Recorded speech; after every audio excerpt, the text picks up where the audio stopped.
Leaders are sometimes faced with tough decisions in the face of uncertainty that can affect the lives of thousands or even millions of people. This really recently played out in the worst pandemic in a century that killed more than 1 million of our fellow Americans. How did we do? Unfortunately, not very well. If we'd have performed more like Canada, we would have had closer to 440,000 deaths, or like Germany, closer to 670,000 deaths. Our underperformance compared to these other developed countries led to the deaths of more Americans than all of our combat deaths in World War II. So what went wrong and what went right? A lot has been said about technical mistakes like our failures in testing, but I think our bigger problem was failures in decision-making, due to falling for false narratives, not knowing who the real experts were, and not following the data. Soren Kierkegaard was famous for saying life can only be understood backwards, but it must be lived forwards. So let's go back to the beginning of the pandemic for me. Picture yourself as a physician with a public health background on the school board at Lincoln Public Schools. It's an emergency meeting in March of 2020.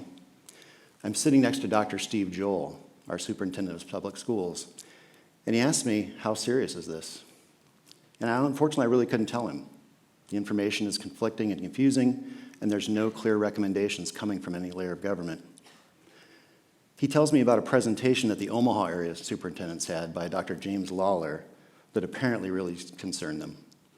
And I said, is there any chance you get me a copy of that presentation? And he did. So the next morning in my email inbox is his presentation, and I'm looking through the slides, and I stop on this slide. What James was doing is looking at ranges of uncertainty based on our moderate or severe pandemic, how many hospitalizations and deaths. In my day job, I do a lot of work with health data, and so of course I started running the numbers myself. I started adding ranges of uncertainty and some of the new information coming out of Italy and Spain, and I had a new reaction. Oh shit. We're looking at anywhere from hundreds to over 1,000 dead just in Lincoln, Nebraska. So now it's the next week. It's spring break, and we've got a tough decision to make. Do we bring back the kids back to school or not? It's not an easy decision. If we don't bring 42,000 kids back to school for a few weeks, that's a lot of parents scrambling for childcare. That's a lot of employers who aren't going to have their employees coming to work. If we cause this degree of disruption in the community and the numbers are overblown, we're going to look pretty bad. On the other hand, if these numbers are right and we bring the kids back, we could contribute to the deaths of hundreds of people in our community. So what would you do? In public health, we're taught to follow something called the precautionary principle. What that means is that let's say you've got a wide range of uncertainty, 100 deaths on one side, 1 on the other. You have to act as if the 100 is true until you have good information that the one side is true. I'm happy to say that we chose caution, and we didn't bring the kids back to school. Our decision, combined with that of many others across the country, likely saved the lives of tens of thousands to hundreds of thousands of people in the United States. We did not have enough testing, and our hospitals were woefully underprepared. Now, in August of 2020, on the other hand, we had reasonably good information that we could bring back the kids to school safely, and we did in Nebraska, leading to a lot less learning loss. So what went wrong, I think, can be summed up in this quote by H.L. Mencken. For every complex problem, there is an answer that is clear, simple, and wrong. People are sometimes tempted by these false narratives, especially when they confirm what they want to believe. One of the worst of those false narratives was something called the Great Barrington Declaration. What that was a policy proposal written by 3 academics who had no real-world experience managing pandemics.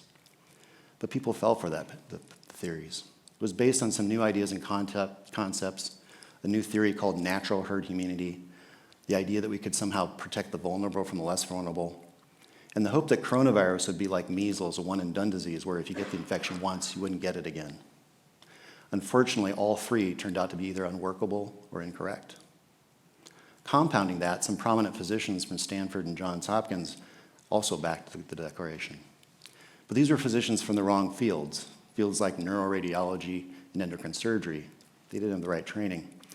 The way to explain this is if you're going to build a large school and you needed someone to wire the main electrical panel, would you have the painter, the tile guy, or the electrician?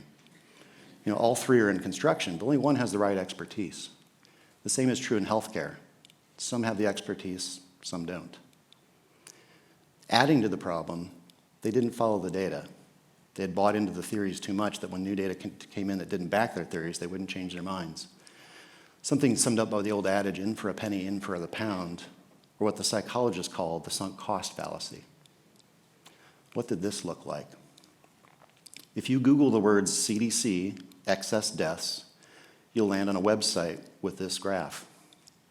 What this is, the vertical blue lines, those are the number of people who died that week in the United States going back more than 5 years. The orange line is the average number of deaths that happened based on looking at death certificates going back decades. The red line is when significantly more deaths are happening than you'd expect. Every blue line that goes above that has a red plus sign above it. So you may have heard the false narrative, oh, those people are going to die anyway. Well, we knew how many people were going to, quote, die anyway. It was obvious within weeks there were far more people dying than were going to, quote, die anyway. You may have heard the false narrative that COVID was no worse than the flu. Influenza typically kills 10 to 50,000 a year, and the last bad flu year was about 4 years ago, and I've labeled that to the left. That was about 40,000 deaths. It was obvious within weeks that coronavirus was far but worse than a bad flu year. You might have heard a narrative that COVID was a seasonal vaccine and didn't spread in the summer. Some fell for that, especially in the South, and they took off their masks and got rid of precautions. And the summer wave that I've labeled there went through and killed over 100,000 Americans.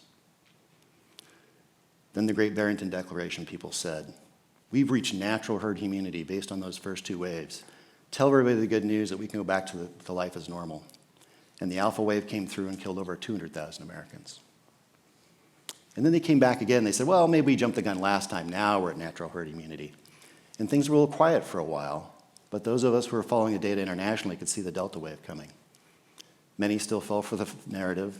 They didn't get vaccinated. They didn't take recommended treatments like Paxlovid. And the Delta wave killed another 200,000 Americans. And before the Delta wave was even done, the Omicron wave was coming. You may have heard people claim that Omicron had evolved to be a milder virus. And some of them were even claiming it was, quote, nature's vaccine. And people fell for the narrative, didn't take their booster shots, didn't take Paxlovid, and another 200,000 Americans died from the Omicron wave. And then in the third year of the pandemic, people started claiming, oh, we're in the endemic phase, we don't have to worry anymore. People who didn't even know what endemic meant. And unfortunately, people didn't get their boosters, didn't take recommended treatments like Paxlovid, and close to 100,000 Americans died in the third year just from the Omicron subvariants. So what went right? One of my pet peeves during the pandemic was people saying, who could have predicted something like this? Well, actually, quite a few people had predicted something like this. Right here in Omaha, Nebraska, the dean of our College of Public Health, Ali Khan, wrote a book in 2016 titled The Next Pandemic. He discussed infections that he'd worked with in his career and the likelihood of a next pandemic, probably due to influenza or coronavirus. That other expert I mentioned earlier, Dr. James Lawler, he was part of the team during the Bush administration that wrote a pandemic response plan on how we should respond to a pandemic like this. Unfortunately, many didn't pull out those recommendations and didn't read them and didn't follow them. But thankfully, leaders like Drs. Khan and Lawler spread their ideas widely if any would listen. It was Dr. Lawler's presentation that tipped me off and led to our better decisions in Lincoln. Another problem we had is we didn't actually have a way to track pandemic data like this. The CDC had no centralized system. But a lot of volunteer journalists actually stepped up, and they started loading into a GitHub site every state's infection rates down to the county level. If during the pandemic you followed dashboards on Johns Hopkins, New York Times, or the Washington Post websites, that's the data that they were pulling from. One of my colleagues, Ted Frazier, was able to access the site as well, and we created a Tableau visual and put it on our website for Nebraska. And within weeks, we had thousands of people checking those numbers. We got a thank you note from the middle of the state. Some people running in a community were using it for contingency planning. They only had 3 people who could run the water plant, and all 3 were sick at the same time. That community would have no clean drinking water. Another problem we had was with communications. And one of my favorite volunteer sources was a Dr. Caitlin Jetelina. She was an epidemiologist from the University of Texas. She started writing a newsletter for all her fellow faculty members that everybody started sharing widely. So she put it on a Facebook page and eventually on a blog site. It was followed by tens of thousands of people across the country. She had a knack for creating good visuals, and she also wrote from the perspective of a young mother, which is really helpful with a lot of women struggling with what to do with their kids during the pandemic. It was one of the best sites I follow, and I still follow it today. Some people stepped up volunteered their time, and helped some of us lead to better decisions. What did this look like? This is a map of the United States with the standardized death rates for coronavirus adjusted for health condition and age. You'll notice that Nebraska actually did better than those around us, and far better than Arizona, which did the worst. Unfortunately, it wasn't all of Nebraska. It was mostly metro Nebraska, Lincoln specifically, and to some extent Omaha. Non-metro Nebraska didn't always follow the recommendations as well and had a mortality rate twice as high. Arizona, which was full into the Great Barrington Declaration, had a mortality rate 3 times as high. I've also put those original projections that Dr. Lawler put in March of 2020. You'll notice if you follow the recommendations, you had numbers closer to his moderate rates, and if you ignored them, you were in the severe. Turned out the expert was pretty accurate. So what next? I think one of the best lessons we can learn from in a situation like this is Colin Powell's 40-70 rule for tough decisions in the face of uncertainty. What the 40-70 rule is you wait for at least 40% of the information to come in so that you're making a moderately informed decision and not shooting from the hip. You may have to make a decision before you have 70% information because your time may be of the essence and you may miss a window of opportunity. What we saw is that some people on one end of the political spectrum bought into the Great Barrington Declaration with far less than 40% of the information. And then paradoxically, when we had far better than 70% information, would not buy into masks, vaccines, and Paxlovid. On the other end of the political spectrum, we had people that closed on a timely basis, but then failed to reopen their schools later, on the coast especially, leading to a lot more learning loss. For this 40-70 rule to work, we need to get 4 things right next time. Number 1, we need to acknowledge that our first theory is a working theory. Acknowledge what you know, acknowledge what you don't know, and not what data is just going to change your mind. When I used to teach family medicine residents, I used to tell them, don't marry your first diagnosis. Your first hunch might be right, but it might be wrong. As new information comes in, be honest with your patient about why you're changing your mind, and they'll appreciate it. Second, we need to be able to follow the data. Unfortunately, a lot of the dashboards that were built are being taken down.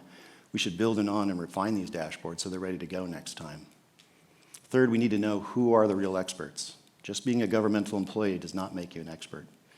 We need to make sure that people in key decision-making positions have the background in statistics and epidemiology to know what the data means, but just as important, what it doesn't mean.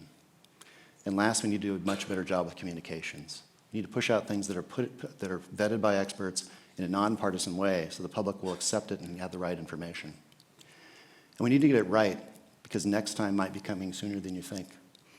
With 8 billion people in this world and modern airline travel, the disease can spread from any continent in the world to your community in less than 48 hours.